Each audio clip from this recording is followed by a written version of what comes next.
Guys, তো আমি এখন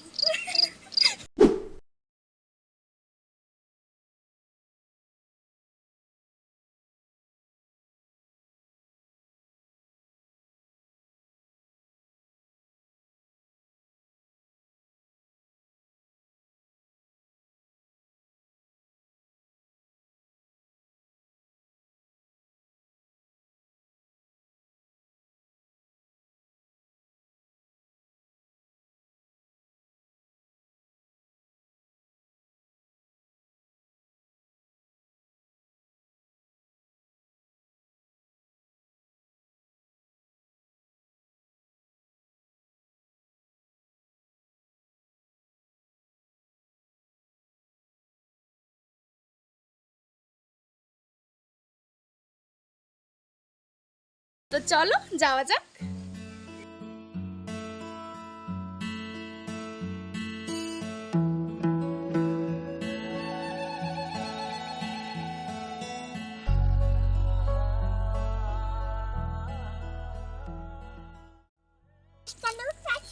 কি কি আজকাল চাইছিল ওই শান্তার বাড়ি শানু তারা বাড়িতে কে এসেছিল?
তো দেখতেই পাচ্ছ আমি অনেকটা পথ অতিক্রম করে মন্দিরে চলে এসেছি। আমার সাথে এখানে অনেকেই আছে যারা অনেক দূর থেকে পুজো দিতে এসেছে এই মন্দিরে। আসলে পুজো কালকেই হয়ে গেছিল, কারণ কালকে থেকেই শিবরাত্রি শুরু হয়ে গেছিল। যারা যারা ব্রাহ্মণ আছে তারা জানবে যে কালকে যারা যারা ব্রাহ্মণ বা অন্যরাও কালকে পুজো দিয়ে দিয়েছে কিছু মানুষ, আর কিছু আজকে। তো সবাই আমরা দেখো একের পর এক দিয়ে দিচ্ছি পুজো। দেখতেই পাচ্ছ বাবাকে কি সুন্দর করে সাজিয়েছে, সবাই স্নান করাচ্ছে, খুব ভালো লাগছে দেখতে। এখন আমিও স্নান করিয়ে নেব, দেখতে থাকো। আর হ্যাঁ, আমি উলু দিতে পারছিলাম না, কারণ যেহেতু নির্জল উপাস করেছি তো জল তো খেতে পারবো না, তো আমার গলাটা শুকিয়ে আছে, তো এই জন্য জোগাড় দিতে পারছিলাম না। তো আমার পুজো দেওয়া হয়ে গেছে, এখন আমি বাড়ি চলে যাচ্ছি, দেখতে থাকো।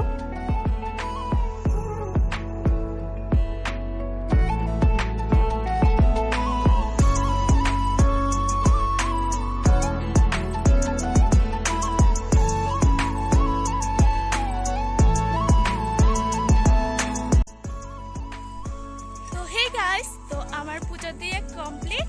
তো আমরা এখন যাচ্ছি বাড়ি। তো দেখো আমার সাথে কি আছে এটা। ও না একটু পরে গিয়েছে, তো হাতটা একটু চলে গেছে, তার জন্য একটু মনটা খারাপ। তো আসো তাড়াতাড়ি আসো। তো চলো বাড়িতে চলি, গিয়ে আবার পুজো দিতে হবে। ফোন এক হাতে ধরেছি আর এক হাতে দেখো, এক হাতে কি ফোন ধরা যায়? তো চলো, খুব ভারী। তো তোমরা আমাকে জানাবে কিরকম লাগছে। তো আজকে একদম পিঙ্ক পিঙ্ক সেজেছি।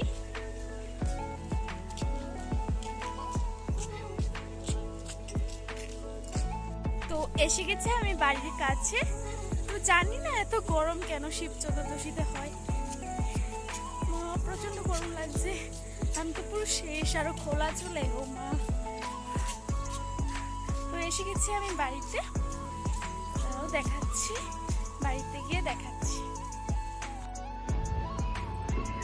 তো হে গাইস, তো আমি এসে গেছি বাড়ি।